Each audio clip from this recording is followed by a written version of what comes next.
बिहार के किसानों की बढ़ती समस्या को लेकर उनसे ये मुलाकात हुई। आज लोक जनशक्ति पार्टी रामविलास के किसान प्रकोष्ठ के द्वारा एक दिवसीय एक बड़े धरने का आयोजन किया गया और उस धरने में किसानों के तमाम ज्वलंत विषयों को उठाने का कार्य किया गया। देखिए, बिहार एक कृषि प्रधान प्रदेश है और जिस तरीके से इस प्रदेश के किसानों को आज की तारीख में हाशिए पर पहुंचा दिया गया है। एक तरफ जहां हमारी केंद्र सरकार, हमारे प्रधानमंत्री आदरणीय नरेंद्र मोदी जी का लक्ष्य था कि 2022 तक किसानों की आय को दुगना करना, उनसे जुड़ी हुई समस्या का स्थायी समाधान पहुंचाना। वहीं अगर आप बिहार प्रदेश देखें, जो कि कृषि प्रधान प्रदेश होने के बावजूद यहाँ पर जो किसानों के हालात हैं, देखिए मैं कोई भविष्यवक्ता नहीं हूँ, पर मैं अभी से मैं बता सकता हूँ कि भाई महीने डेढ़ महीने के भीतर बिहार आधा बाढ़ से डूबा रहेगा। बिहार में पानी आएगा, कटाव के माध्यम से घर घर, गाँव गाँव, खेत खेत तक ये पानी जाएगा।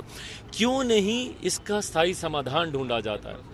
नदियों को जोड़ने की योजना पर हम लोग को कार्य करने की जरूरत है, इंटरलिंकिंग और रिवर्स, ताकि हम लोग सुखाड़ और बाढ़ की जो समस्या है उसका स्थायी समाधान हम लोग ढूंढ सकें। खाद की एक बहुत बड़ी समस्या एक लंबे समय से बिहार में चल रही है। किसानों को जिस तरीके से खाद उपलब्ध नहीं हो रहा, काला बाजारी के माध्यम से जिस तरीके से औने पौने दामों पर किसान खाद खरीदने के लिए मजबूर हो रहे हैं, जिससे उनको आर्थिक बहुत नुकसान हो रहा है। तो इन तमाम विषयों को लेकर मां महिम जी के सामने हम लोगों ने ज्ञापन सौंपा है लोक जनशक्ति पार्टी रामविलास के प्रतिनिधि मंडल के द्वारा, और हम लोगों ने उनसे आग्रह किया है कि इसमें हस्तक्षेप करें, क्योंकि बिहार सरकार कहीं ना कहीं इस दिशा में ना सोच रही है, ना कार्य कर रही है, ना कोई सक्रिय कदम, सकारात्मक कदम उठाने का कार्य कर रही है। और किसान साल दर साल एकदम हाशिए पर पहुंचते जा रहे हैं और एक बड़ी जनसंख्या है। भाई, कृषि प्रधान प्रदेश है तो एक बड़ी आबादी किसानी से जुड़ी हुई है, तो ऐसे में किसानों की चिंता करना हम सबका उत्तरदायित्व बनता है। तो इसी विषय को लेकर आज मां महिम जी से मुलाकात हुई। सकारात्मक आश्वासन उनके द्वारा दिया गया। उन्होंने भी इंटरवीन करके, जिस घर परिवार, जिस पृष्ठभूमि से वो आते हैं, तो ज़रूर मां महिम भी किसानों की समस्या से पूरी तरीके से वाकिफ़ हैं। उन्होंने भी सकारात्मक संकेत दिए हैं कि इस दिशा में ज़रूर इनकी तरफ से कुछ पहल होगी। आपने एक घोटाले की बात कही है, जो गंगा नदी का पानी राजगीर और फल्गु नदी में ले जाने की बात, उसमें घोटाले की बात की है। क्या है वो मामला और क्यों घोटाला? देखिए, स्थानीयों के द्वारा जिस तरीके से इस योजना में अधिकारियों के द्वारा जिस तरीके से भ्रष्टाचार की बातें सामने आ रही हैं, और मुझे लगता है कि इन तमाम विषयों पर जांच होनी चाहिए, पर जांच करेगा कौन? दिक्कत यही है हमारे प्रदेश में कि जांच के नाम पर सिर्फ लीपापोती होती है। बड़े से बड़े कांड हुए हमारे प्रदेश में, बड़े से बड़े अपराध हुए, और तमाम विषयों को सिर्फ जांच की ओढ़नी पहनाकर छोड़ दिया गया। आज तक कोई जांच पूरी हुई हो, या उसकी रिपोर्ट आई हो, या उस रिपोर्ट के आधार पर कार्य किया गया हो, ये अभी तक तो कम से कम हम लोगों ने नहीं देखा। सात निश्चय को लेकर रहकर भाई आप गांव में चले जाइए, कौन नहीं बोलता कि सात निश्चय में कितना घोटाला हुआ, नहीं हुआ। आप खुद जाकर देखिए अपने कैमरों से, अभी जो नई पाइप बिछाई गई है, जो टैंकियां बैठाई गई हैं, क्या हालत है उनकी। टैंकियां फटी पड़ी हैं, पाइपें फटी पड़ी हैं।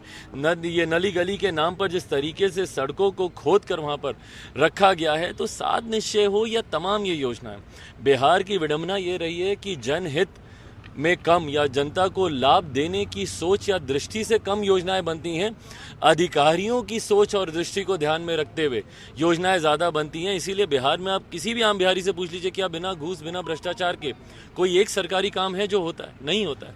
इस पर मैं चाहता हूं कि मेरे मुख्यमंत्री गंभीर हों। कई बार मैंने कई ऐसे विषयों की जानकारी उनके समक्ष मैंने रखी, क्योंकि मेरे प्रदेश के मुख्यमंत्री होने के साथ साथ वो मेरे गृह मंत्री भी हैं, पर उनसे जिस सकारात्मक पहल की अपेक्षा मैं रखता हूं, वो अभी तक नहीं पूरी होने के कारण आज मां महिम जी से मुलाकात हुई और उनको जिस राजगीर जिस विषय का हम लोग जिक्र कर रहे हैं, इसकी भी जानकारी हम लोगों ने मां महिम को दी। चिराग जी, राष्ट्रपति का चुनाव होने वाला है, चिराग पासवान का रुख क्या रहने वाला है उनके? आज विपक्ष, देखिए, सबसे पहले तो मुझे संख्या बल के आधार पर देखें तो लोक जनशक्ति पार्टी रामविलास के पास आज की तारीख में वो संख्या बल नहीं है जिससे कि राष्ट्रपति चुनाव या अगले मां महिम को चुनने में कोई हम लोग की संख्या बल के हिसाब से कोई भूमिका हो सकती है। बट हाँ, यकीनन एक राजनीतिक दल होने के नाते बिहार में 6% के लगभग जिस पार्टी को मत मिला हो, 25 लाख से ज़्यादा लोगों का विश्वास जिस पार्टी में रहा हो, उसके नाते यकीनन नैतिकता भी एक आधार बनता है कि हम लोग एक ऐसे उम्मीदवार का हम लोग समर्थन करें जो आने वाले दिनों में देश का नेतृत्व करे और देश के सही दिशा में लेकर जाने का काम करे महामहिम के पद पर बैठकर। तो यकीनन उसमें हम लोगों की भी भूमिका होगी। हम लोग भी एक ऐसे राष्ट्रपति का चयन करना चाहेंगे, पर क्योंकि अभी प्रत्याशियों के नाम आने बाकी हैं, उम्मीदवार कौन होंगे, क्या एक ही संयुक्त उम्मीदवार होंगे या सत्ता पक्ष अपना देगी और विपक्ष के द्वारा कोई और नाम आएगा, तो एक बार जब वो नाम सामने आते हैं उसके बाद ही लोक जनशक्ति पार्टी चर्चा कर अपना समर्थन सत्ता पक्ष हो जाएगा या विपक्ष हो जाएगा, ये प्रत्याशी के ऊपर निर्भर करेगा कि कौन उम्मीदवार हैं जो सही में देश का नेतृत्व कर सकते हैं।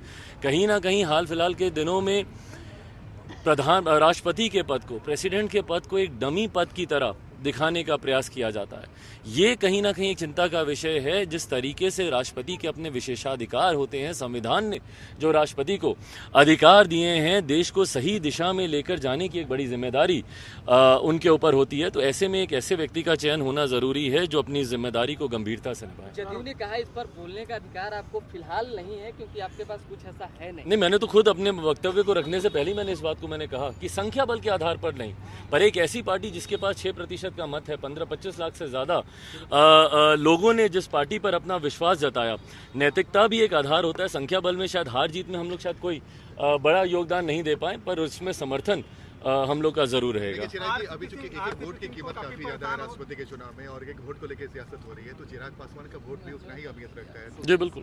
एनडीए के प्रति आपकी राय क्या है अगर एनडीए अपना उम्मीदवार? नहीं, देखिए जैसा मैंने कहा, अगर आप लोक जनशक्ति पार्टी रामविलास और मेरे नेता आदरणीय रामविलास पासवान जी की कार्यशैली को देखेंगे, उन्होंने हमेशा मुद्दों के आधार पर उनकी राजनीति रही। जिस मुद्दे के साथ उन्होंने उनके विचार मिले, उनके सिद्धांत मिले, हमेशा उन्होंने उन मुद्दों को उन्होंने प्राथमिकता दी। 2014 में जब एनडीए गठबंधन का भी हम लोग हिस्सा बने, उस वक्त भी मैंने कहा था कि ये इशू बेस्ड अलायंस है, नीतियों के आधार पर होने वाला ये अलायंस है। ये भी एक बहुत बड़ा फैसला है जिसमें आप देश के राष्ट्रपति को आप चुन रहे हैं। मैं सिर्फ आंख मूंद के मैं बोल दूं कि मैं एनडीए के साथ जाऊंगा या मैं यूपीए के साथ जाऊंगा, ये उचित नहीं होगा, क्योंकि देश के राष्ट्रपति के चयन की बात हो रही है। एक ऐसा व्यक्तित्व सामने आना चाहिए, एक ऐसे व्यक्ति का चयन होना चाहिए जो देश हित में राष्ट्रपति महामहिम के पद पर बैठकर फैसले ले। सर्वसम्मति का राष्ट्रपति तो होना चाहिए, एक इतिहास भी बनना चाहिए, इसके पक्ष में है क्या? नहीं, बिल्कुल एक संयुक्त अगर उम्मीदवार का चयन हो, इससे खूबसूरत और कुछ नहीं हो सकता। कुछ पद ऐसे होते हैं जिसमें जब अब्दुल कलाम आज़ाद जी जब राष्ट्रपति बने थे, तो हम लोग चाहते हैं भैया कि अगर कोई संयुक्त उम्मीदवार ऐसा आता है जिसमें सत्ता पक्ष की भी सहमति हो और विपक्ष की भी सहमति हो, दोनों की सहमति से अगर महामहिम बिना चुनाव के अगर उनका चयन होता है, तो इससे खूबसूरत और कुछ नहीं हो सकता। आरसीपी सिंगुलर की सियासत काफी गर्म है और खबर ये भी है कि 7 जुलाई के बाद जब उनका टर्म खत्म होता है तो केंद्रीय मंत्रिमंडल में नैतिकता के आधार पर उनसे इस्तीफा मांगा जा रहा है, जेडीयू के लोग मांग रहे हैं। आपकी राय क्या है? नहीं, देखिए इसमें मेरा खैर बोलने का कोई हक पुनः नहीं बनता, क्योंकि जनता दल यूनाइटेड का पूरी तरीके से ये इंटरनल मैटर है कि भाई वो किसको राज्यसभा भेजना चाहते थे, किसको नहीं भेजना चाहते थे। केंद्र में उनके पार्टी के मंत्री थे, वो उनको वहाँ पे कंटिन्यू करने देना चाहते हैं, नहीं देना चाहते हैं। जहाँ तक रही मंत्री पद की बात, ये पूर्णतः विशेषाधिकार प्रधानमंत्री जी के पास है कि वो अपनी कैबिनेट में वो किसको वो मंत्री रखना चाहते हैं, किसको वो मंत्री नहीं रखना चाहते।